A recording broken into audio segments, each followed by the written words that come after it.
우리가 이제 성경을 참 이제 많이 잘 아시겠지만 우리 성경을 많이 읽어보시면 참 성경의 핵심 메시지가 대부분 뭐라고 생각하십니까? 하나님께서 바로 우리를 사랑하신다라는 말입니다. 그래서 우리 교회에서도 참 강조하는 게 하나님께서 당신을 사랑하십니다. 또 우리 새신자 오면은 당신은 사랑받기 위해 태어난 사람 이런 식으로 참 사랑을 강조합니다. 그래서 우리 하나님이 우리를 얼마나 사랑하시는지 우리가 이제 이 복음을 알지만 또 그 외아들이 생명을 내어 주시기까지 사랑한다는 것을 또 하나님께서는 보여주십니다. 그런데 이제 우리한테 해볼까요? 좀 문제가 좀 있습니다. 우리가 살아가다 보면 하나님께 참 우리를 그렇게 사랑하시는데 참 삶에 원치 않는 어려움들이 너무나 많다는 겁니다. 그럴 때는 참 우리는요 하나님의 사랑, 하나님께서 우리 사랑한다면서요. 또 사랑, 또 그리고 반대로 현실에서는 어려움들, 고통들 때문에 그것 때문에 이 간격 때문에 참 갈등하게 됩니다. 예수 그리스도를 믿고 따르는 그리스도인에게는 하나님의 사랑이 풍성해서 언제나 평안해야 되고 언제나 잘 살고 해야 될 것 같은데 실제로는 우리 참 믿음 생활하면서 또 신앙 생활하면서 고통스러운 시간들이 참 많이 일어납니다. 그래서 안 믿는 사람들이 볼 때는요 이제 그렇게 얘기하죠. 그런 분들이 볼 때는 믿는 사람들이 좀 안 좋은 일이 일어날 때마다 또 사고가 나거나 불치병에 걸리거나 하면은 야, 그 예수 믿어 소용없네. 또 하나님 믿는다고 하면서 왜 그러냐라고 얘기하기도 합니다. 또 예수 믿으면 좋다는 말 듣고 예수 믿었는데 어려움이 생기면 속았다, 좀 뭐가 이상하다 이렇게 생각하는 경우도 덜어 있습니다. 그런데 어떻게 보면 이 둘 사이, 우리가 어려움을 겪기도 하지만 이 둘 사이에 갈등과 긴장을 풀어나가는 것이 또 해결해 나가는 것이 바로 신앙생활입니다. 하나님의 사랑과 우리의 그 현실의 사이를 메꿔주는 것, 그 관계를 메꿔주는 것이 바로 믿음이기 때문입니다. 하나님의 사랑과 이 현실의 고통 사이에 이 긴장관계를 가장 잘 보여준 이야기가 중 하나가 오늘 본문에 있는 나사로 사건입니다. 그래서 슬픔과 고통이라는 이 현실 속에서 오늘 우리를 붙들어주는 것, 우리를 정말 붙잡게 해주는 것은 하나님의 사랑이고 또 거기서 나오는 것이 그 생명의 소망이라는 것을 오늘 본문이 똑똑히 우리에게 알려주는 것입니다. 그래서 이 요한복음 11장에서 보면요 예수님이 이 죽은 나사로를 살리신 이 표적은요 요한복음에 일어나는 이제 마지막 7번째 표적입니다. 7이라는 이 숫자는 우리 잘 아시겠지만 성경에서 완전수입니다. 그래서 이것이 암시해 주듯이 이제 이전에 일어난 모든 표적들이 다 있었고 이것들의 절정이라는 것을 보여줍니다. 혹시 그 PPT 하나만 넘겨주시면요 이제 그래서 이 표적 이전에 6개의 표적이 보면 이렇게 있습니다. 대충 이런 표적이 있었습니다. 우리 다 아는 표적일 건데요. 첫 번째는요 가나 혼인잔치에서 포도주가 이제 물로 포도를 만든 이 사건. 그리고 두 번째는 가버나움 왕의 신하의 아들을 멀리서 말씀을 고쳐주신 것. 또 세 번째는 38년 된 병자, 이 베데스다 못에 있는 병자를 고치신 것. 또 오병이어의 사건, 우리 저번 주에 봤는데 이것도. 그리고 또 무리를 걸으신 우리 예수님의 사건. 그리고 맹인이었던 사람, 날 때부터 맹인이었던 사람들을 눈에 띄게 해준 이 사건들이 요한복음에 쭉 이렇게 나타납니다. 이제 없애도 됩니다. 네, 그래서 이 모든 것을 종합하여서 가장 발전된 모습, 그리고 가장 절정의 모습을 보여준 것이 바로 오늘 나사로의 죽음과 이제 나사로를 살리신 사건입니다. 그래서 오늘은 이 사건을 잠깐만 일단은 좀 앞에 부분들을 한번 살펴보고자 합니다. 그래서 먼저 요한복음 11장 이제는 이야기가 어떻게 시작되느냐 보면은 오늘 우리가 11장 처음 읽었지만 좀 뚝 끊기는 느낌이 납니다. 마치 새로운 이야기가 시작되는 것처럼 장소도 바뀌고요, 배경도 바뀌고요, 등장인물이 다 새롭게 나옵니다. 그래서 1, 2절을 보면 이제 나사로, 마르다, 마리아 이 세 남매가 베단이라는 곳에 산다고 나옵니다. 근데 이 중에서 2절에서 마리아를 강조하는 게 나오고 있습니다. 왜냐하면 이제 누가복음 10장을 보면 이 마르다는 이제 열심히 음식을 만들던 그 바쁘게 준비한 사람이었고 또 마리아는 무엇을 합니까? 그때 예수님 앞에서 그 발 앞에서 또 말씀을 듣는 모습이 나옵니다. 그때 보면 또 마르다가 마리아보다 언니다 이런 것도 나오고 또 여기서 강조하는 것은 이제 마리아가 나중에 12장에서 예수님께 향유를 붓고 또 머리털로 발을 닦아드리는 중요한 역할을 한 여인이기 때문에 오늘 2절에서 이렇게 좀 강조된 것 같습니다. 그래서 이것을 보면요 오늘 11장, 12장 연결이 되어 있고 또 12장에서 이제 이러한 일들, 마리아가 한 일들이 예수님의 장례를 예비한 것으로 칭찬받는 것을 보게 됩니다. 그래서 이 오늘 11장 내용이 뭐냐? 결국 이것은요, 마리아가 12장에서 보여줄 예수님의 죽음을 암시하는 사건이 바로 이 11장의 나사로 사건이라는 겁니다. 그게 다 연결이 되어 있습니다. 그래서 이것을 한번 살펴보면요, 이제 베다니라는 곳을 이제 또 배경을 봐야 됩니다. 이 베다니는 예루살렘 남동쪽으로 한 3km 조금 더 떨어진 곳에 있는 아주 작은 마을입니다. 3km면 사실상 예루살렘에서 천천히 가면 하루 정도면 가고요. 사실 하루도 안 걸리는 거리입니다. 3km 우리 걸어가도 금방 가지 않습니까? 그래서 베다니는 문자적으로 이제 보면요, 이제 어떤 동네냐? 이 가난하고 어렵고 고통당한 동네라는 뜻입니다. 그러니까 실제로 이 도시 주변이요, 가난하고 병든 사람들 돌보는 의료보고서가 있었다라는 이제 역사적인 기록도 참 많이 남아 있습니다. 그런데 이제 요한복음에는 이 베다니아 동네가 여기만 나오는 것이 아닙니다. 한 군데 더 나옵니다. 그래서 생각해보면 이 베다니아 동네가 우리 지금으로 치면 좀 곳곳에 있는 곳입니다. 우리식으로 치면은 도시마다 이제 좀 슬럼 가득 있지 않습니까? 달동네들, 그런 곳들을 이제는 지칭한 이름을 바로 베다니아라고 좀 붙였던 것 같습니다. 그래서 어쨌든 요한복음에는 한 군데 더 나오는데 1장에 보면요, 요한복음 1장에 세례 요한이 이제 세례를 베풀던 곳, 그것이 바로 요단강 건너편 베다니입니다. 그래서 11장에 나오는 이 베다니아는 다른 곳인데 이곳에서 이제 세례를 베풀었는데 이제 다른 요단강 건너편 베다니에서는 10장 40절에 보면 그렇게 하는데, 그래서 꼬였는데, 그래서 이곳이 바로 요한이 세례를 베푸는 곳이 바로 지금 요단강 건너편이고, 오늘 나사로가 있는 것은 다른 곳입니다. 그러니까 이제 뭘 얘기하려고 하냐면, 예수님은 나사로 사건이 일어나서 베다니가 나사로에서 병들었고 결국 죽었을 때 어디에 계셨느냐?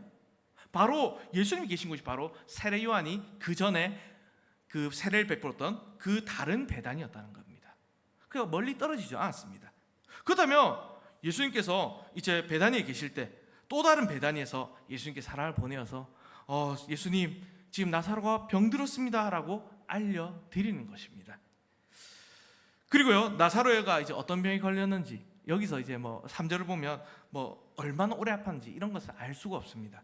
다만 이 누이들, 이 마르다와 이제 마리아는요, 예수님이 자기 집에서 멀리 있지 않은 곳에 있다는 것을 알고요, 이제는 거기서 세례를 베풀고 그렇게 계신다는 소식을 들었고, 그래서 예수님께 사람을 보내는 겁니다. 근데 그들이요, 사람을 통해서 전한 말에는 직접적으로 예수님 나사 좀 낫게 해주십시오라는 부탁은 들어있지 않습니다.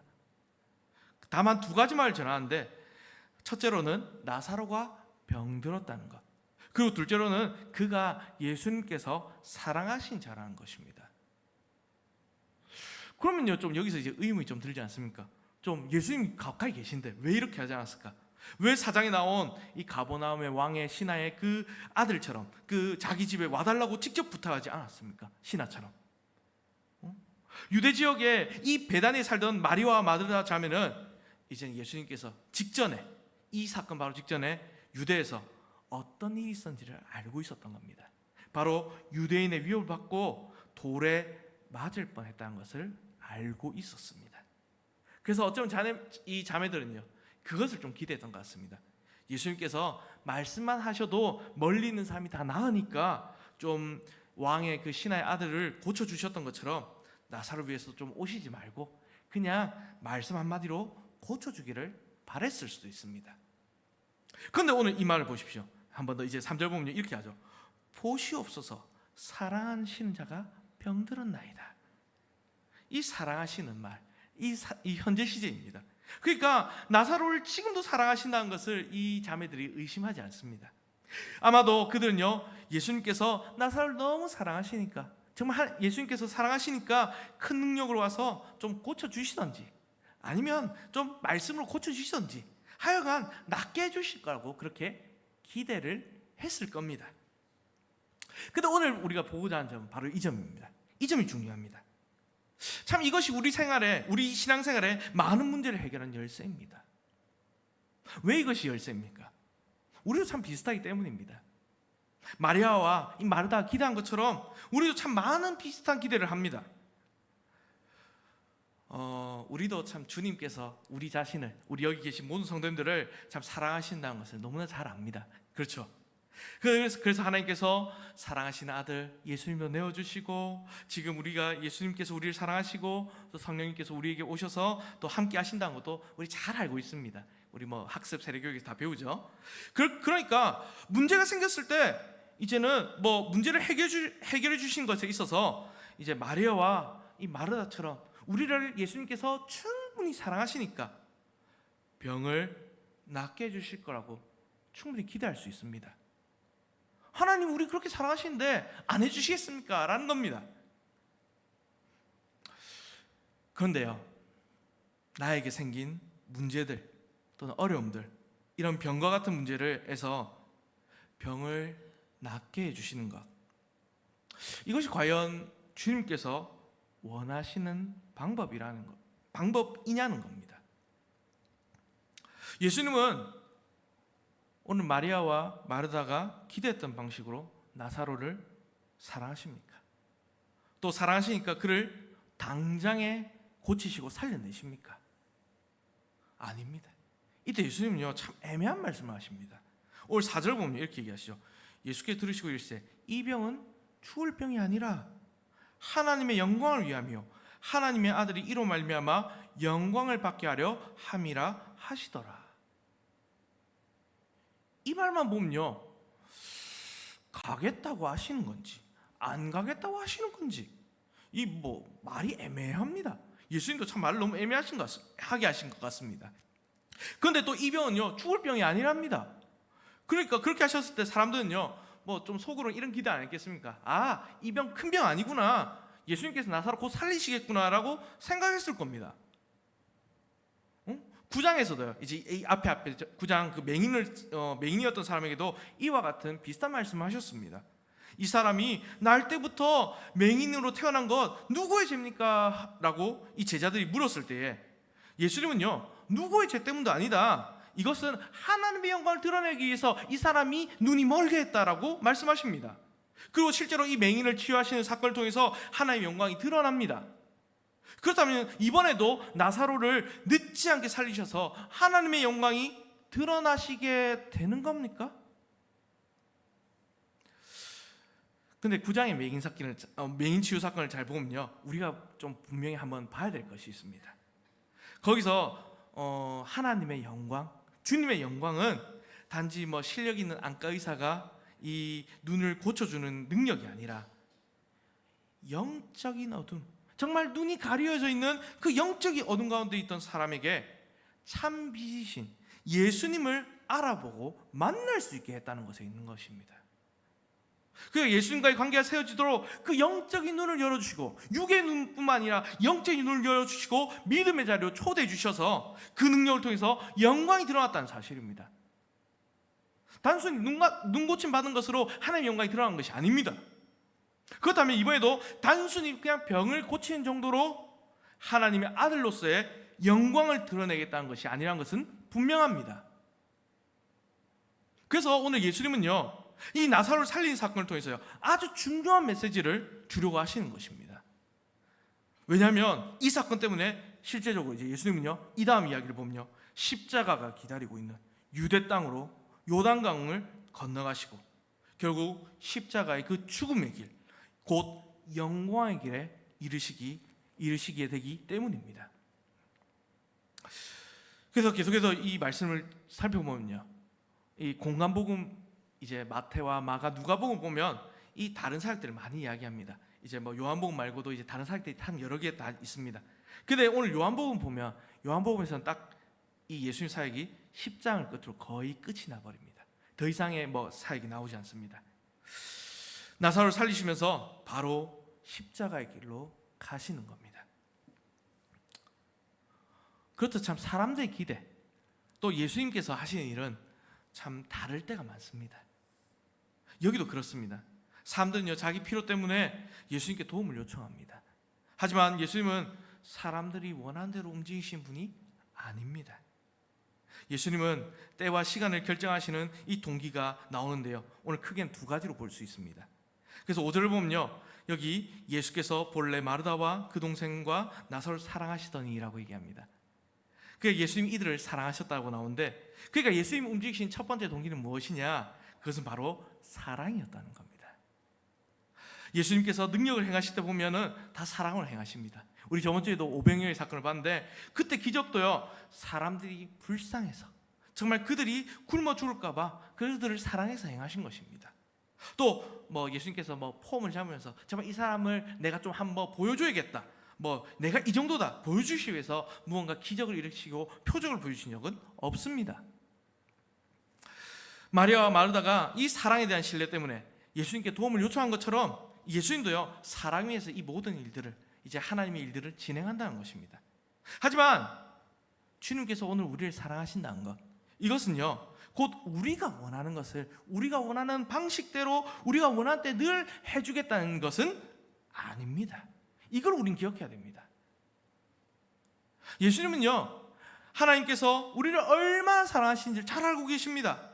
그리고 아버지께서 우리를 사랑하신 일에 예수님 자신이 순종하여서 그렇게 참여하는 것이 우리를 가장 사랑하시는 것임을 잘 알고 계십니다.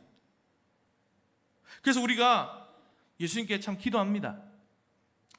우리가 원하는 방식으로 사랑을 좀 보여달라고.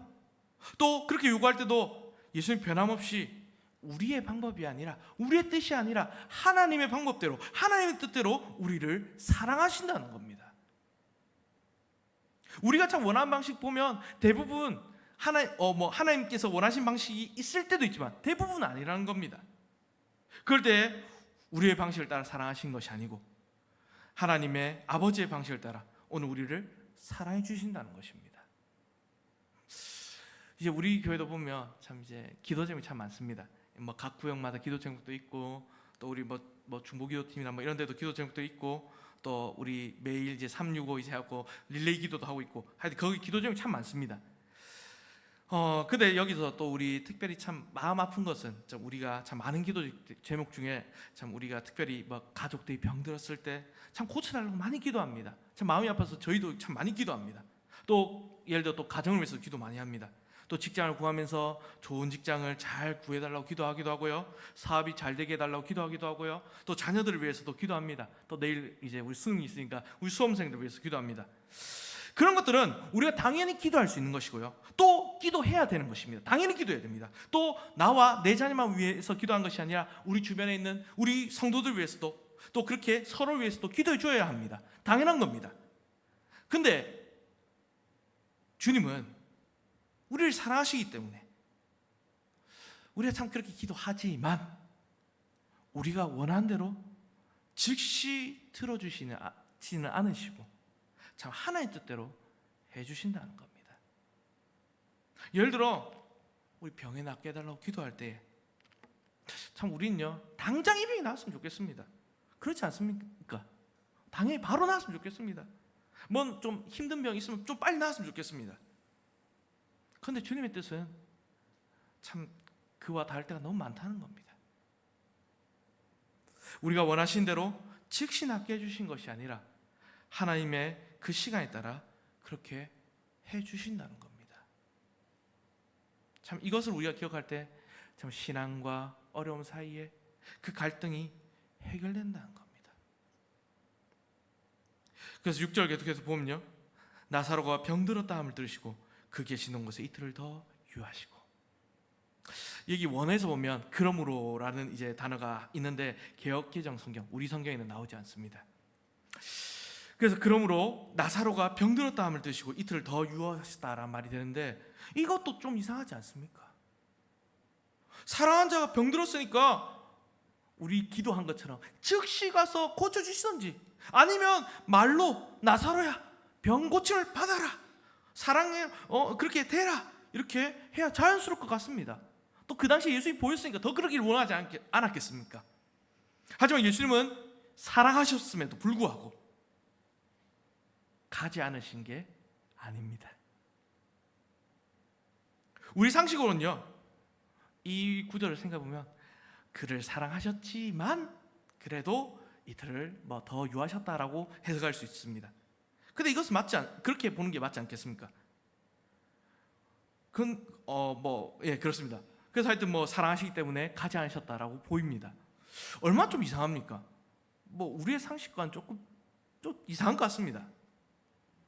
여기서 그래서 이런 구절을 보면서 사람들은 그렇게 생각하기도 합니다.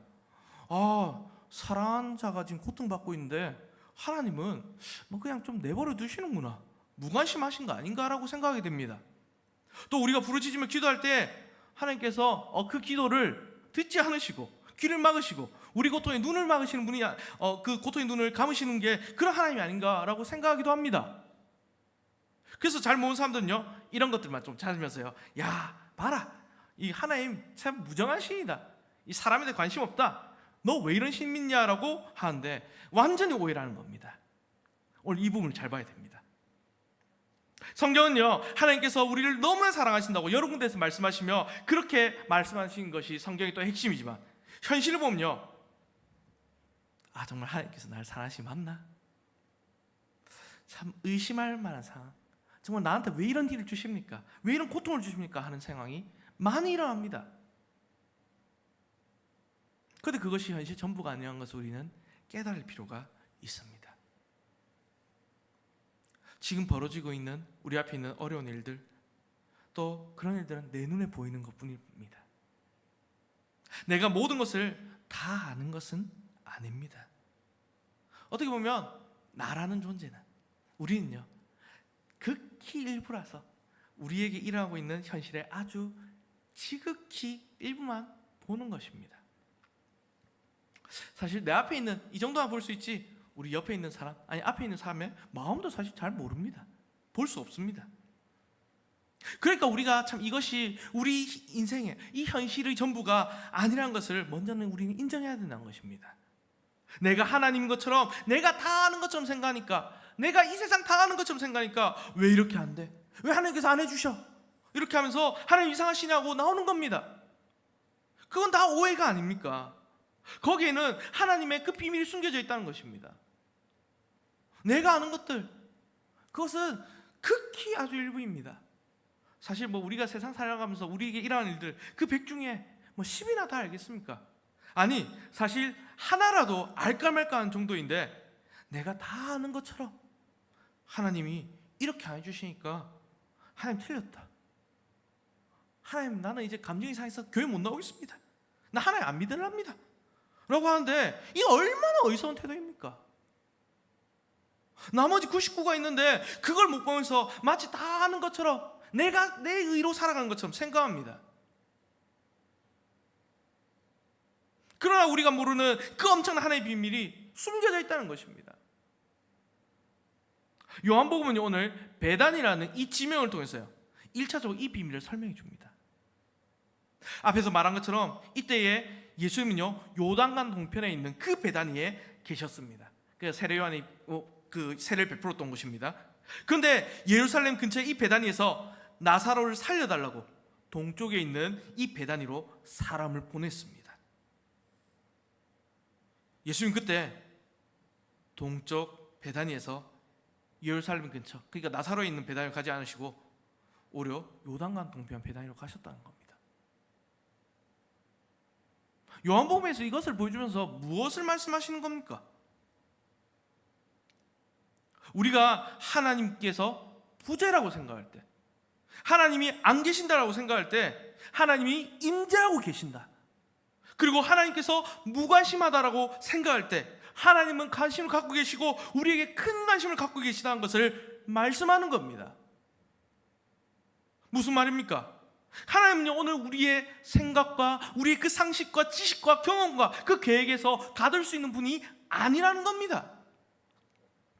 그런데 마치 우리는요 세상 살아가면서 하나님 마치 도깨비 방망이 마냥 내 손 안에 있는 것처럼 생각하니까 자꾸 오해하게 되는 겁니다. 하나님 왜 이거 안 해주십니까? 왜 하나님 이렇게 안 해주십니까? 라고 말입니다. 우리에게는 정말 분명히 정말 주님이 안 계신 것 같은데 사실 거기에 하나님께서 계신 것이고, 하나님께서 무관심하신 것 같은데 사실은 다 아시고 내 인생에 엄청난 관심을 갖고 계시다는 것입니다. 그것이 성경이 우리에게 알려주는 것들인데 사실 우리가 지나치거나 모를 뿐입니다. 오늘 예수님께서 이 베다니에 가지 않으셨다고 하지만 사실은 가신 것이나 마찬가지입니다. 또 거절하신 것 같이 보이지만 결국에는 더 놀라운 차원의 응답을 해주시게 됩니다. 또 고통들을, 또 신자들의 고통들을 외면하고 있는 것처럼 보이지만 사랑하고 계시고, 질병과 죽음이라는 인간의 한계 앞에서 어쩔 수 없는 것처럼 예수님도 어쩔 수 없구나라고 생각에 그렇게 또 보이지만 결국은 그런 고통의 순간에도 하나님 사용하셔서 하나님의 신비를 보여주시는 것입니다. 참 이것이 어떻게 보면 십자가의 그 십자가와 부활의 역설입니다. 신앙생활입니다. 참 이 긴장과 갈등을 포기하면 예수님을 제대로 믿고 제대로 따라갈 수가 없다는 겁니다. 예수님 믿는 것 같아도요, 결국 삶 속에서 내가 원하는 것을 번번이 외면하시는 주님이시라고 오해하게 되면, 예수님 내 말 안 들어주신다라고 오해하게 되면 어떻게 끝까지 예수님을 따를 수 있겠습니까? 그런 말 하지 않습니까? 믿어봐야 소용없다, 열심히 해봐야 소용이 없다, 이런 오해를 하는데 어떻게 주님을 끝까지 따르겠습니까? 오늘 예수님은요, 마르다와 마리아를 그들의 뜻대로 움직이신 것이 아닙니다. 당연히 이 자매들은 예수님이 당장 오셔서 나사로를 고쳐주시기를 원했을 것입니다. 그런데 가나 혼인잔치에도 그러셨습니다. 포도주가 떨어졌을 때 예수님의 어머니 마리아가 포도주가 떨어진 것을 이야기하셨을 때 그것이 나와 무슨 상관이 있나이까 라고 하셨습니다. 결국 물로 포도주를 만드셨지만 처음에는 이 어머니의 요구를 거절하신 것으로 보입니다. 또한 왕으로 오신 예수님이시지만 정작 또 오병이어의 기적 이후에 사람들이 임금을 삼으려 하시니까 거절하십니다. 이처럼 예수님은요, 오늘 사람들의 뜻에 따라 움직이신 분이 아닙니다.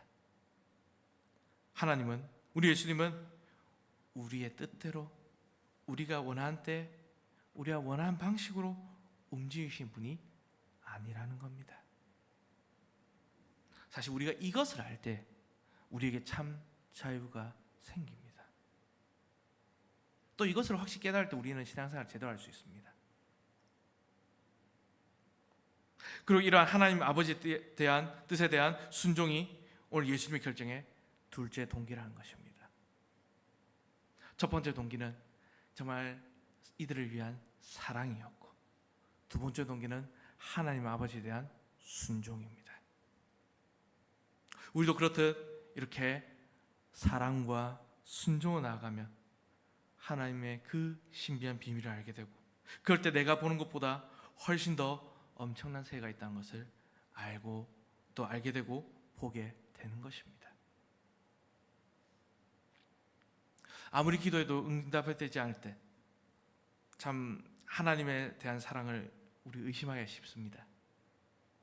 또 그러나 우리의 기도가 하나님의 그 주님의 사랑에 대한 확신 때문이라면 주님의 그 침묵, 또 무응답 같이 보이는 또 침묵마저도, 지체하신 것마저도 주님의 사랑이라는 것을, 또 사랑의 대답이라는 것을 확신할 수 있게 됩니다.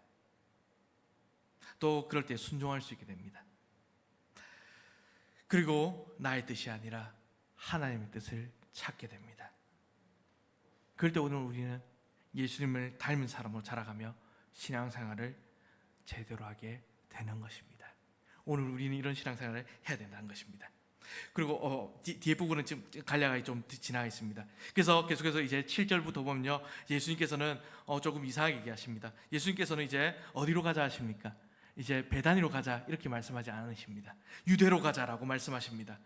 단순히 여기서는 예수님께서 나사로의 병을 고쳐주려고 또 아니면 죽었는데 살려주러 가시는 것이 아니라는 겁니다. 유대라는 곳은 사해 서쪽에 있는 지역, 그러니까 예루살렘, 베들레헴, 베다니가 모두 포함되어 있는 그 지역을 말합니다. 그러니까 이제 예수님께서는 고난을 당하시고 죽으시고 부활하시기 위해 가신다는 겁니다. 그리고 그 길로 예루살렘에 가셔서 십자가에 달리시게 됩니다. 그래서 이제 그 제자들이 이렇게 얘기하죠. 8절에 보면 라삐여, 방금도 유대인들이 돌로 치려 하였는데 또 그리로 왜 가려 하시나이까? 그러니까 왜 도망쳐 왔는데 또 가십니까? 라고 얘기합니다. 지금 이 제자들은요, 예수를 아직 잘 이해하지 못하는 겁니다. 지금 제자들은요, 예수님께서 예루살렘에 가셔서 왕이 되실 건데, 그래서 거기서 한 자리 하셔야 되는데 왜 굳이 다시 다른 데 이상한 데 가셔가지고 돌 맞으시고 어려움을 당하시려고 하냐고 생각하는 겁니다. 또 여기서 예수님 뭐라고 부릅니까? 이 제자들 라삐어라고 부릅니다. 주님이라고 안 부릅니다. 이것만 봐도 알 수 있습니다. 그냥 이 예수님을 메시아라고 생각하는 것이 아니라 그냥 리더 정도로 보고 있는 것입니다. 그런 제자들에게 오늘 주님은요, 비유를 사용하셔서 말씀하십니다. 그래서 여기서 12시간 이제 이야기가 나오는데 9절 10절을 보면 예수께서 대답하시되 낮이 12시간이 아니냐, 사람이 낮에 다니면 이 세상의 빛을 보므로 실족하지 아니하고 밤에 다니면 빛이 그 사람 안에 없는 거로 실족하느니라 라고 말합니다. 그러니까 여기서 12시간, 하루 온종일 이제 얘기하면서 이 비유에서 예수님께서 온종일 하루 종일 같이 계신 동안은 하나님의 일을 해야 되는 한낮이라는 것입니다. 그래서 이 낮에는 주님께서 계셔서 안전하고 또 이 제자들이 함께해야 됨을, 또 함께한 동안은 넘어지지도 않고 죽지도 않을 것을 말하는 것입니다. 또한 이것은 1차적으로는 육체적인 죽음도 뜻하겠지만 또 더 나아가서 영적인 죽음도 뜻합니다. 그리고 예수님과 함께하면 생명을 얻고 이제는 영적으로도 죽지 아니하고 산다는 것을 말씀해주고 있는 것입니다. 그리고 또 예수님은요, 그렇게 말씀하셨죠. 온 창을 얻고도 목숨을 잃으면 그게 무슨 소용이라고 말씀하셨습니다. 그러니까 이 세상의 최고의 자리까지 올라가도, 그렇게 또 성공해도 예수님을 모르고 영생을 얻지 못하면 그게 무슨 소용이냐는 말씀입니다. 죽는 순간 끝이라는 겁니다. 그러나 예수님을 통해 생명을 얻은 사람은 죽는 순간에 오히려 완성이 됩니다. 생명의 완성입니다. 영원한 생명입니다. 그래서 어둠 가운데 있는 자들은 육신의 목숨은 보장할지도 몰라도 영생을 잃어버리게 된다는 것을 오늘 이 비유를 통해서 제자들에게 알려주고 있습니다. 그래서 이렇게 얘기하면서 예수님께서 오늘 말씀하신 것은 아무리 어려움이 와도 정말 하나님의 그 사랑과 현실과 어려움 사이에서 이 사이를 이어주는 믿음이 있어야 한다는 것을 말씀하시면서 이제는 하나님을 사랑하고 하나님을 신뢰하며 순종의 길을 꾸준히 가야 함을 또 말씀하는 것입니다. 그래서 우리도 마찬가지입니다. 오늘 우리도요, 예수님께서 우리와 함께 하실 때 우리는 안전합니다. 또 지금만 안전한 것이 아니라 부활하시고 하늘로 올라가신 후에도 믿음으로 예수님과 동행한 사람들, 즉 성도들은 안전할 것이고 영원한 생명이 보장된다고 말씀하십니다. 요한복음의 특징이 그런 것입니다. 여기서는 지금 잠깐 요때만 얘기하는 것처럼 보이지만 또 영원한 생명을 이야기하는 것입니다. 그래서 이 세상에서 살아가면요, 참 우리가 예수님 믿어도요 실패할 수 있습니다. 또 고난을 당할 수도 있습니다. 또 억울한 일도 많이 당합니다. 하지만 예수님과 동행하는 한 우리를 쓰러뜨릴 수 있는 것은 그 어느 것도 없다는 것을 오늘 말씀하고 있는 것입니다. 그 말씀을 좀 정리하겠습니다. 여러분, 참 오늘도 우리에게 참 여러 가지 이해할 수 없는 사건들이 많이 벌어집니다. 참 우리 많은 사건 사고들이 또 우리나라에 많이 일어나고 있지 않습니까? 참 재해들도 일어나고 그렇습니다.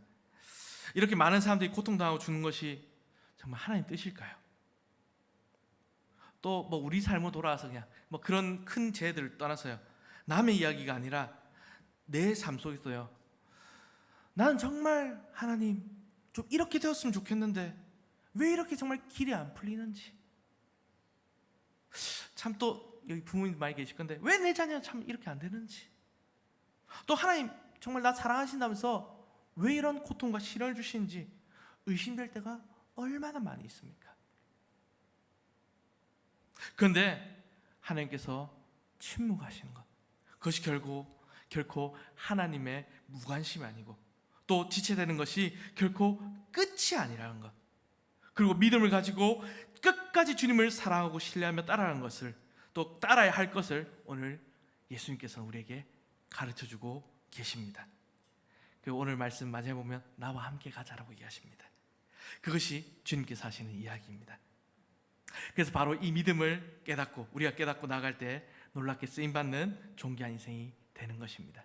그럼 사랑하는 성도 여러분, 오늘 이 말씀 기억하시면서 어렵고 고난이 닥칠 때에도 참 우리의 그 기도 가운데 참 기도의 응답이 없고 참 지체될다 할지라도 하나님의 사랑을 붙잡고 또 생명의 그 소망을 가지고 살아가서 주님을 온전히 신뢰하며 주님을 따라가서 정말 귀하게 쓰임받고 복된 인생을 살아가시는 저와 여러분들 우리 모든 성도들 되시기를 주님의 이름으로 간절히 바랍니다.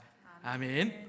우리 함께 계속 찬송 드리도록 하겠습니다. 찬송가 569장 함께 찬송 드리겠습니다. 찬송가 569장입니다.